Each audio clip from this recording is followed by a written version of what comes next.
At one point, Kagari collapses. Kagari? In the middle of her research, she pitched forward into her face, unconscious. It throws me into confusion. Did she completed it? I can't exactly call an ambulance for her. Up close I can see how frayed and dirty she is. She is constantly expending energy on her research. The branch wards have expanded to an almost infinite number. They scramble for possibilities, bustling with the drive to survive. But she hasn't yet found an exit. Okay. Hey? Gary has come to stop, as though a switch has been flipped. I bite my lip. Here goes nothing.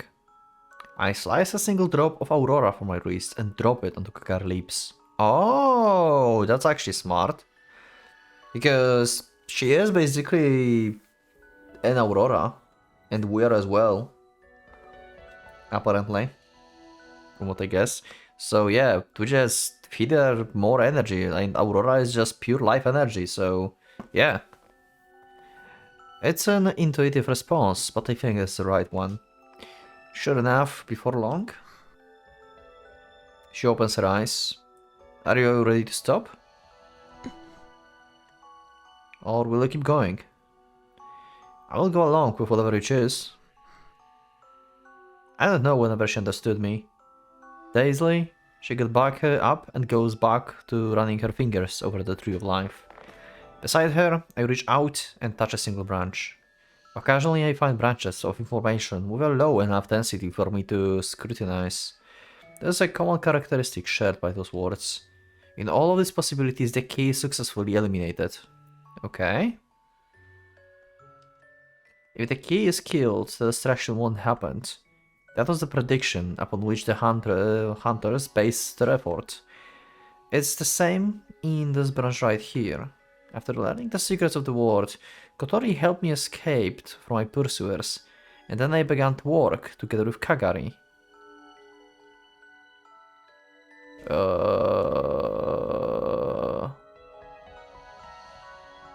Are you telling me, like, what this branch is? Like, where we are now, or what? After learning the secrets of the world, Kotori helped me escape my pursuers, and then I began to work together with Kagari. The fate of the world was in our hands, although I could hardly believe it. The organization was relentless in their pursuit. I was prepared to die. But looking back on it now, I realized that they weren't after our lives. They were looking for an opportunity. A moment, when a chink would appear in our defenses. And then it happened. The death of the key. The world escaped its destruction. This time at least.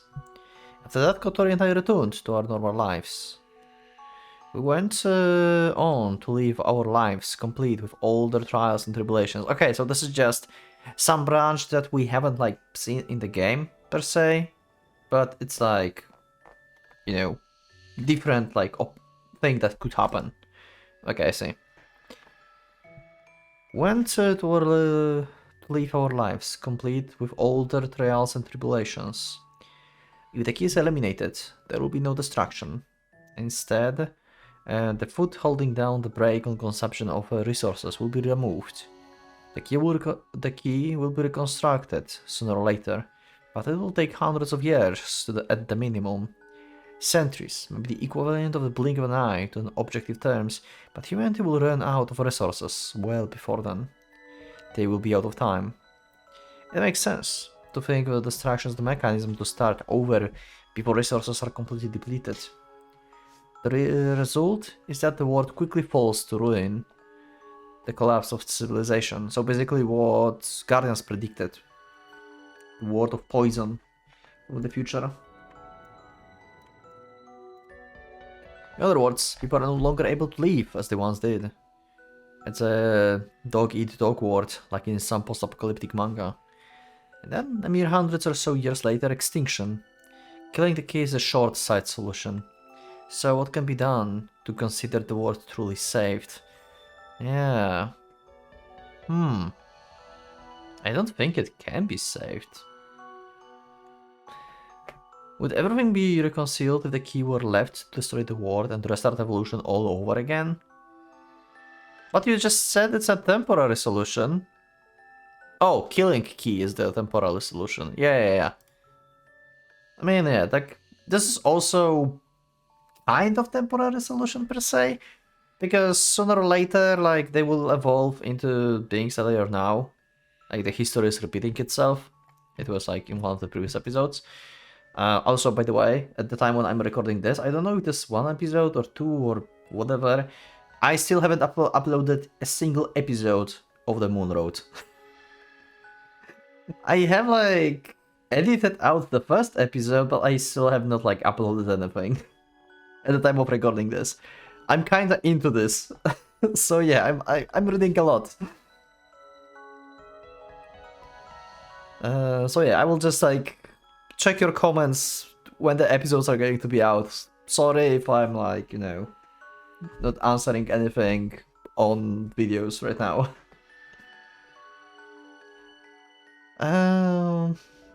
But anyway, like, if you will be able to help me out with what is happening in the comments, I really appreciate it. So I understand this better. But even in that scenario, as it still results in the world as we know it being destroyed, I witnessed it with Akane. The time our salvation swallowed the planet. Yeah, pretty much. So results in the world as we know it being destroyed. I mean, yeah, but this is exactly what you just asked, like the salvation, right? Like, it's supposed to destroy everything and restart the evolution. Also, you didn't finish the salvation here in Akane Road, because you killed the key mid-time, before it could finish. That resulted in the demise of civilization. A small group of people were able to escape to artificial world, but civilization cannot endure within such a closed insular environment. Oh, so they suggest that they all died out anyway, even there. Oh, okay. Ultimately, it would fall to ruin. Those few remaining people would slide peacefully into their demise. I can see some value in that, but this doesn't change the fact that the hope for the future would be lost. And so, each branch world withers and come to an end. Even without utilizing re-evolution, we're destined for failure. So what to do? Migrate to different planets? That would solve everything. Yeah, like, you just need evolve to the point where you will be able to do that, but the problem is resources. You need to evolve fast enough to discover things, to be able to travel, before you destroy everything on your home planet. That would be a near impossible task. It would take millennia to terraform the moon or Mars into a habitable environment. How would the colossal costs be financed under the international diplomacy of the world at this stage of development? Under the end, Kagari can't find a way out, even with her intellect. Yeah, that's crazy. More and more often, her fingers, which used to dance slightly over the page, fall still. During those moments, she sheds silent tears. Yeah, she can't find the way to save. So she really is trying to save, basically, civilization. But since she's the judge and have to basically put a salvation, if there's no way, then she will do it. But it's not like necessary she want to do it. And if you think about this, like, she's like made out of Aurora, so from life and humans and everything, like all like animals and everything. It's still like from the planet, it's from life, so from Aurora. So yeah, she doesn't want to destroy life, but she has to protect the planet. Even a phenomenon can cry, huh? I wipe away her tears. She pays no heed, perhaps not even aware that she's crying. Tears slide down her face as she stands still as a statue, looking like a sculpture bathed in moonlight. She needs rest and comfort. Okay. I decide to take her with me. Okay, we're going to stroll around the city. Pulling her by the hand, I lead her into the town. I thought she would resist being dragged away from her fury, but she doesn't oppose me. Yeah, she's kinda... She cannot get past the 2%. She made the whole thing up until 98%. There's only 2% left. The hardest 2%, I guess. We walk down the hill. We stroll along the deserted roads through the uninhabitable townscape.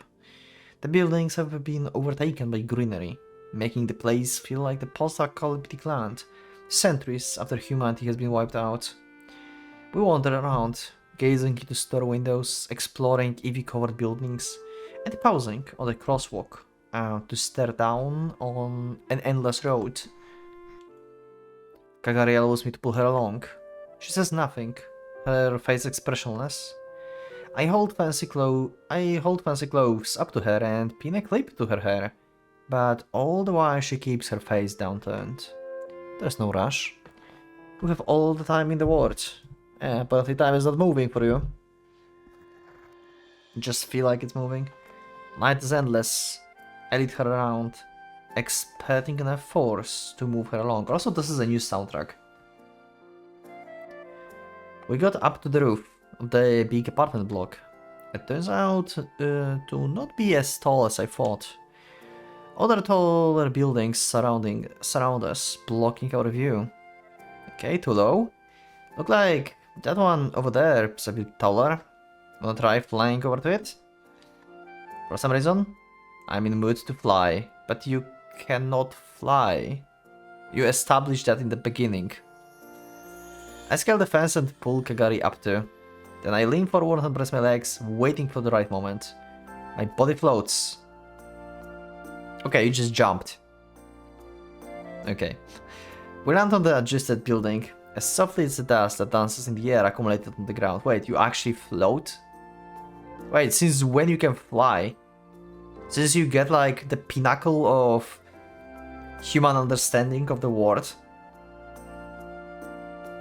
You just discovered what to do to be able to fly? I mean, sure, why not? Like, you gotta, like, actually the ultimate knowledge that any human can get, potentially, right? Apparently. So who knows, maybe there are secrets that would allow a person to fly, especially if he can rewrite himself.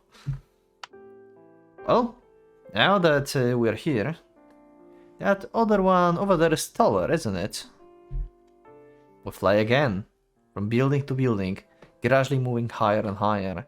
At least we alight top at the tallest structure. This is going to be the... oh no. It is the Gaia building, right? I think.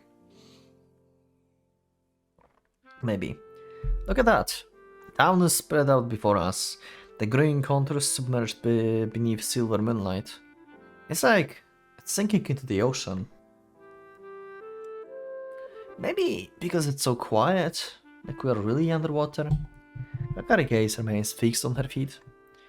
With the trick to taking a real break while studying for exams is to wipe all thoughts of exams from your mind. You have to do something completely different to stimulate your brain. And don't think of it as the waste of time. Take 2, even 3 days fully off. But you can't just laze around. You've got to well and truly enjoy yourself. Head out first, things in the morning, and then come back at night, totally exhausted. That strange thing is, you wake up the next day refreshed and ready to drive back into studying. I bet you are stuck in the route because you've been doing the same thing for so long. Yeah, she didn't take any breaks. But on the other hand, she's beyond the comprehension, you know? Like, she's just a concept, it seems. Kotaro have a very good advices, but does it work on the concept? On the phenomenon, as he call. If you let your hair down for a while, you will get out of it. It'd be fun if we could scream our throats out at karaoke or party with a bunch of friends, but is there a motorcycle anywhere around here? It would be so invigorating to just ride around whenever we want. There aren't even any cars. The stores are fully stocked though, so maybe we can find something at the bike store? As I'm talking, I feel eyes on me. At some point Kagari turned her gaze towards me. So, you're finally looking up. Although you still look pretty glum. Okay, let's make this a proper date. Okay, date with Kagari apparently. Hope you've got your dancing shoes on. But it's probably sad without any music. Let's give it a go.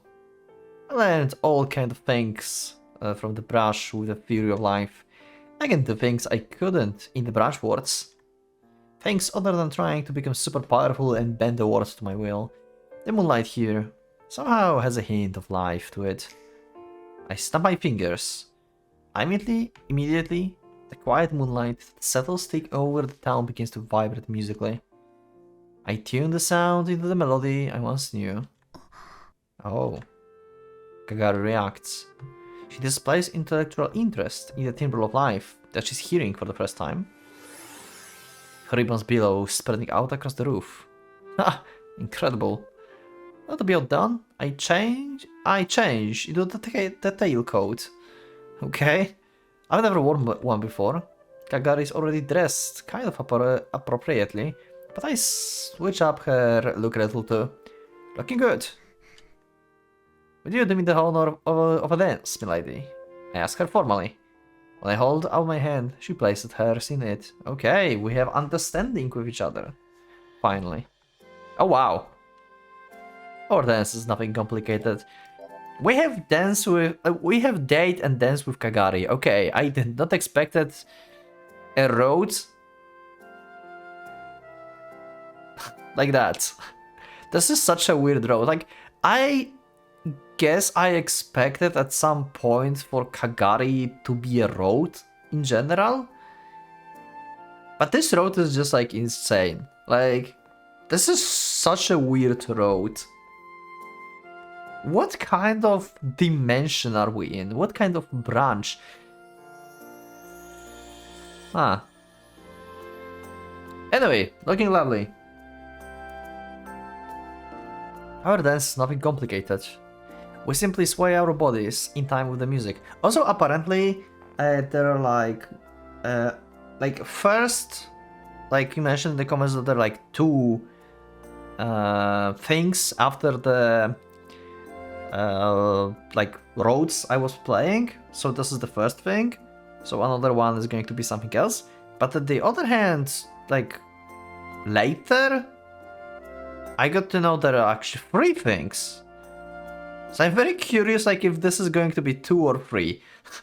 Don't spoiler me, because I will probably, after I finish, like, whatever I can by my own, I will probably check what I missed and, like, try to 100% this game to get all the CGs and stuff. So maybe I'll figure it out what I'm missing. But anyway, yeah. Very curious where this is going. Like, I would expect Kagari to be a road. But what else can be a road? If we are going to have like 1 or 2 things, what are going to be the other ones? Are we going to have like one that is like, I don't know, road of everyone or something? You know, like we're like, I don't know, joining forces with everyone to save the planet or something, I don't know. Because everything is about planets, apparently here. So maybe we're going to have a road where like Gaia and Guardian working together and they do not want to kill the key for once. Maybe. We'll see. That's for like the future. For now, Kagari Road, I guess. We simply sway our bodies in time with the music. I really like Kagari outfit. It's so fitting her. It's strange, the effect wearing something different can have. Our fingers entwine and we spin, like an earth and the moon, though not quite as elegant. It's kinda lonely without anyone else here. Oh, whoa, whoa! Suddenly we're in the crowd. Okay. Silhouettes of ladies and gentlemen dressed in the finery surrounds us. Creating further detail is beyond me. Oh, okay. Because you have a knowledge You can just create things now in this world. Okay, sure. Yeah. The Shadows Murmur. Like if he would like go beyond this wall and like further above, just like Kagari is like like they could become like the like I don't know, like she could be a like they both could be a goddess and a god. Like I could be just gods of this like universe here, probably, if they just try to get like the pinnacle. But how they? But I wonder like if they can actually affect the real world, you know, with this fury of life that they have. Probably, because why else would they do that? They try to find one good... Oh, wait! What if they, like, at the end of this road, they're going to find out, actually, the only possible way to save humanity? And that's going to be the other thing after this. Oh! That might be it. Okay, anyway. They trade rumors about us, mimicking the gossip of the high society. Finally, the shadow starts to dance too. The gallant men and lovely ladies. All at once, the roof is transformed into the high society ball. It's a whimsical soiree, where jaunty energy and deep sorrow mingle in the air. Kagari quickly picks up the tempo of the dance. She moves with fixed regularity, seemingly content to do nothing more. But that's boring, and I have other plans. I shake things up, in my own style, abruptly breaking the rhythm. Kagari flounders. I can't help but chuckle. But I only have the advantage for the brief moment. Whoa! All of a sudden she switches, her pivot leg, and I pitch forward. Just barely managing to avoid face planting. I stumble a few steps before righting myself. How embarrassing. The lords and ladies are snickering at me. Kagari is still dancing, looking smack about her successful ploy. Okay, this is actually awesome. Like, Kagari is actually having much more emotion and thought than she used to have. Ever. Well, I'll be damned. I can tell whether it was payback or whether she copied it from me, thinking it was another rule of the dance. Probably shouldn't speculate with dance. But yeah, like, also, she could be there just copying him, it's true. But I would like to believe that she actually developing like a heart, as Kotaro said before. Like, her heart is undeveloped because of the knowledge that she's possessing from her birth, basically. Like, she just started existing like that, with this like higher level knowledge. She never was able to like develop like emotionally per se, without the unnecessary information. We dance, we spin. In the town devoid of life, we go through the motions of having fun. I want to spend my time pointlessly. It's my act of rebellion. A tiny bit of the revenge against those who know nothing. Even the moon's reflection has its pride. Those people who will be saved. Those people who will be saved will never ever even be aware of our existence. They can't be, so long as we remain inside the space-time continuum. This vexes me somewhat, because Kagari will never get the recognition she deserves. Yeah. Because if like this space is closed off and you can't like leave this place, then you just basically create a story for a different version of yourselves. So this Kagari is like the OG god basically of the roads of the multiverse. Like, and she can like manipulate things. And the other roads developed because of her like trying to finding out like the way to make everything survive. So every branch and stuff have a different version of Kagari. But it's only her that have access to the Tree of Life, basically. Like, she's like the main Kagari, the OG one. And she's not leaving this place, it seems. Huh.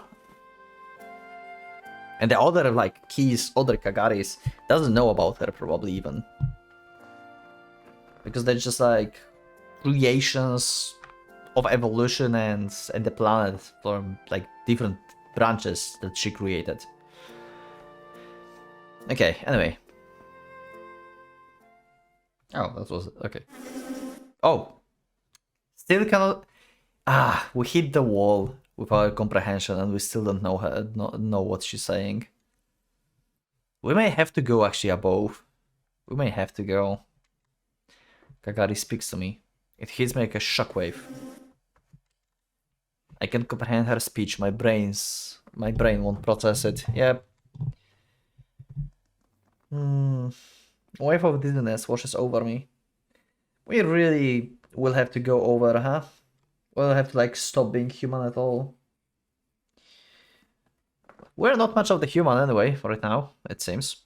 Though, so... Such high-level information is akin to poison. Her multi-layered speech requires the same processing level from the listener. I'm nowhere near it. My consciousness fades. Just before I black out completely, my gaze meets Kagari's. Her eyes are no longer strange. They're human. Oh? Her darkly glittering pupils are focused on me. She can scare me without needing to look through the microscope.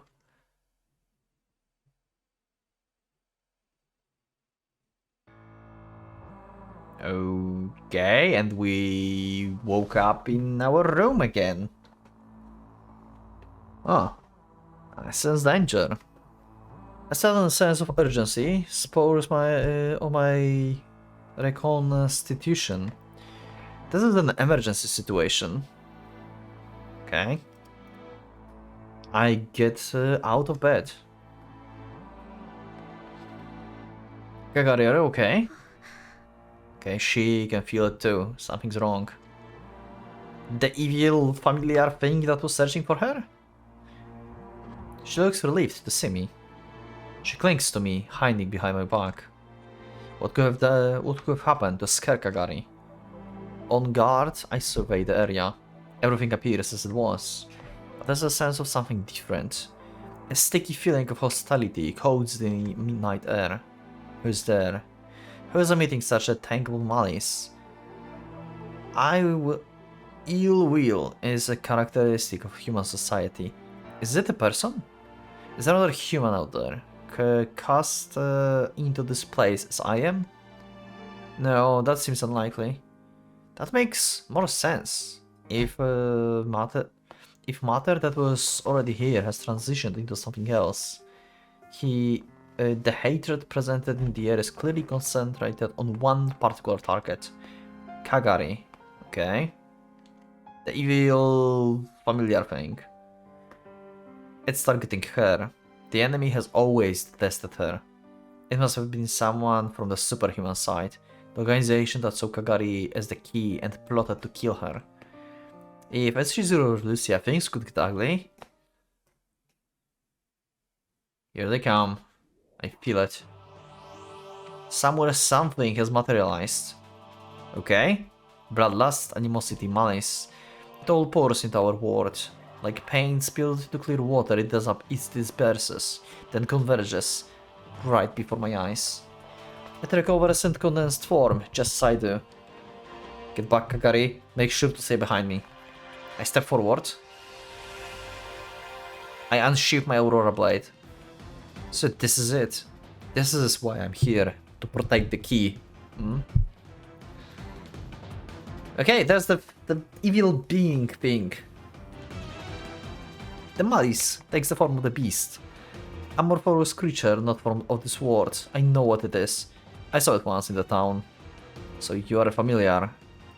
It's a small one, about 50 centimeters tall. You'll be prudent to attack before it fully reconstitutes. I launch myself at it. At the very last moment, the familiar dodges my lightning fast attack, then leaps to my left flank. It's ploy to get the side without a blade. It's fast, but not too fast for me to counter. Or it shouldn't be, but for some reason I fail to move. I'm frozen to the spot. Wait, what? I have no idea how I messed up so bad. It's a rookie mistake. The familiar leaps right over my shoulder. Kagari flounders behind me. Ripping over the metaphorical chains binding me, I spin around. I'm just in time to see her ribbons expanding from both arms. It's a physical manifestation of the survival instinct. The net of ribbons expands, binding the familiar and stopping us in the tracks. She's defended herself, or so I think. Held aloft, the familiar riffles in the midair and easily tears through the ribbons that twist around it. Okay, this thing is actually insane. Fuck is that? It's neutralizing Kagari's power. With no time to think, I act on instinct. Here goes. I kick the familiar away just before it can reach Kagari, sending it arcing away in the spectacular volley. It crashes into the nearby tree trunk, and before it falls to the ground, I drive my blade straight into it. I met with resistance. Oh wow. Really? A thick, glutinous feeling like shoving a stake into the heavy clay. My aurora stems from the same source as Kagari power, and the familiar's power is enough to blunt the sharpness of my blade. But my blunted blade is still able to deliver a brutal wound. I use all my weight to sink the blade into the creature, pinning it against the tree. The familiar returns desperately. Okay, we won, but holy Jesus. Why was it here and why was it not strong? Like a fragile pillar of salt blown into the wind, the beast disappears. It's like... Okay, I have a theory. What if Kagari is like treated for like... What if like planet, like, you know, because Kagari is familiar from the planet, right? But what if like... Because Kagari like is losing her strength as she's researching, right? So I would assume that she's not supplied by the planet anymore. With the life force. That's why we had to feed her with our Aurora. So what if she's like seen as a traitor to the planet? You know, like planet abandoned Kagari basically. Or like Kagari separated herself, maybe, to not disappear. And she's doing her own thing. And the planet created a new familiar, which was this evil familiar, in order to kill Kagari. So she will not complete her research. What if planet thinks of Kagari as the threat right now? Because the planet doesn't think it can be saved unless the salvation is going to happen. Ha!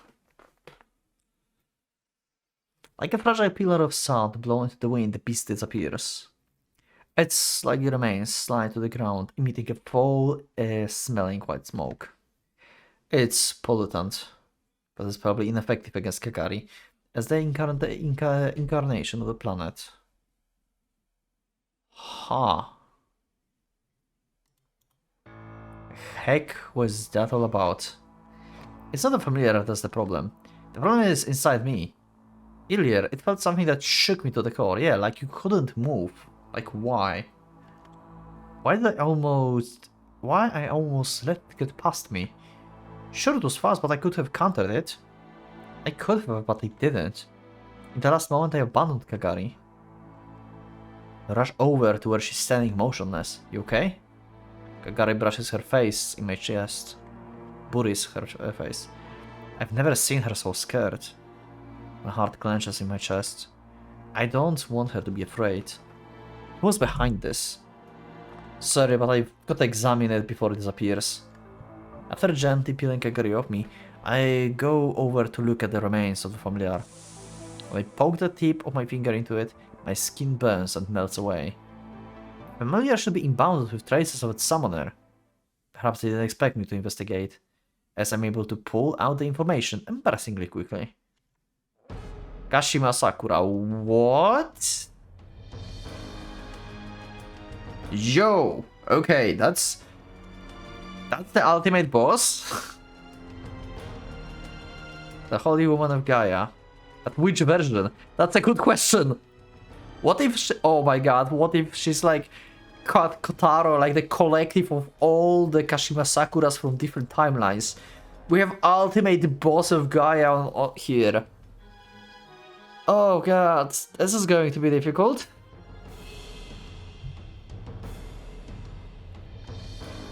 From which of the immutable branch wards? Whenever ward she sent this from, surely even the most brilliant person has their limits, so how? She was able to affect this realm from the real world. That's beyond the scope of the mere genius. Defies the intellectual norms. Yeah. She must be like somehow here. It must be like one of the dead Sakuras that like convert into energy or something. With her own power, Kashima Sakura explicated and understood this world and sent that familiar here. While confined to her own branch world, she detected the possibility that is Kagari. Kashima Sakura carries a burning hatred for all things. She detests life. It's not just about her issue with human society. She loathes the very mechanism of life itself. I can't say I don't understand. Anyone who believes in love would resent being told that it's merely an illusion. Even if they were forced to accept this as truth, it's understandable they may fall under the spell of the resignation. I stood my ground, because I found something in Kagari. No one wants to hear that they are merely a slave to the biological impulses of life. I sympathize with her on that, but does she truly desire destruction on such a scale? Destroying her own world wasn't enough. So now she's trying to eradicate each and every conceivable possibility? That familiar wasn't simply a shadow cast by something else. It was a real thing, sent from real world. Okay. Sure, that's a fury for now. How deeply can person suffer? How could she do that, if that's actually the case? Is she really that insanely strong? Also, not insanely strong, insanely intelligent. Because this is just beyond, like, understanding of, like, what normal human can do. Like, how the fuck would she figure out that the world like this exists here? Is this what happens when someone falls too deep into the abyss of their own mind? Kashima Sakura expended most of her power on plucking out the bonds of possibility from worlds older than her own. Looking at it that way, it all makes sense. Okay. No wonder Mr. Suzaki was afraid of her. She is no longer a human. Kashima Sakura has become something that can only be classed as superhuman. Kagari stands uneasily behind me. She doesn't seem to know what to do with herself. I put my arm around her shoulders. That was a tough fight, but you don't need to worry. You have me to protect you. That's the reason I was sent here. Although it was a formidable opponent, whether we like it or not, she has begun her assault. She has devised technology that can render even Kagari's power ineffective. All to stop humanity from being reborn. I draw my Aurora back into my body. Something's bothering me. It's not hesitance. It's unpleasing feeling, like the small bone lodging into my throat. I don't particularly know. I want to know what it is. Ah, shit. How could I feel affinity with the familiar that tried to kill Kagari? Okay.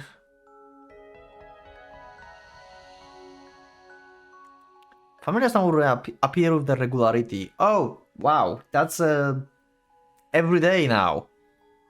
Great.